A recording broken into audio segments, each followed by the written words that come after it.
বন্ধুরা, গতকাল থেকে একটা ভিডিও আসছে মর্মান্তিক, যে একজন উকিলের স্ত্রী লেক মলের সামনে খুব বৃদ্ধা ভিক্ষা করছেন। কী করে এরম পরিস্থিতি হলো? ওখানে লোকালি যারা আছেন মানুষজন, তারা একটু খোঁজ নিয়ে বা কাউন্সিলর গিয়ে একটু তার সাথে কথা বলে প্রকৃত চিত্রটা যদি জানতে পারেন বা তার জন্য যদি একটু ব্যবস্থা করে দিতে পারেন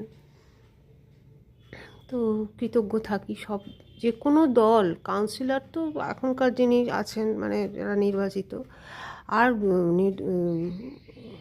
অপোজিট পার্টিরও যারা আছেন কাজ করেন, তারা যদি একটু গিয়ে তার দিকে সাহায্যের হাত বাড়িয়ে দেন, তার সঙ্গে কথা বলে কি হয়েছে অ্যাকচুয়ালি।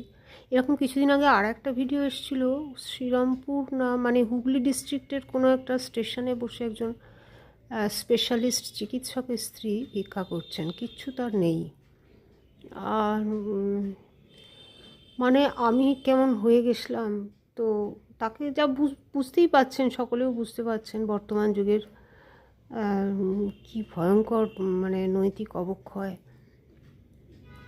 সেই থেকেই তার ওই দুরবস্থা হয়েছে। আর মানুষের তো বয়স হলে শারীরিক মানসিক শক্তি কমে যাবে, এটার কোনো ব্যাখ্যা হয় না।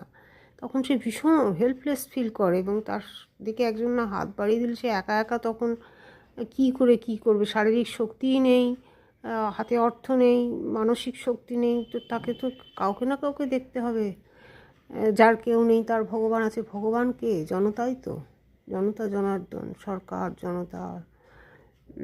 বা তার যদি কোনো আত্মীয় স্বজন দুঃসম্পর্কে সবসময়, যে সন্তান ছাড়াও তো আরও অনেকে থাকেন, তাদের মধ্যে অনেক এখনও মনুষ্যত্ব কিছু লোকের মধ্যে তো রয়েছে। একটা মানুষকে সকলে মিলে, তিনি আরও অনেক আত্মীয় স্বজন তার জোগাড় করে একটা মানুষের জন্য যা খরচ হয় সেটা সকলে মিলে ভাগাভাগি করে যদি তাকে একটু কেউ আশ্রয় দিতে পারেন। অনেকের আগেকার দিনের বড় বড় বাড়ি টাড়ি থাকে, বা কোনো বৃদ্ধাশ্রমে বা কোথাও একটা তার ব্যবস্থা করে দেন এই ধরনের হেল্পলেস ওল্ড ওম্যানদের, তাহলে তাদের কাছে চিরকৃতজ্ঞ থাকবো আর কি।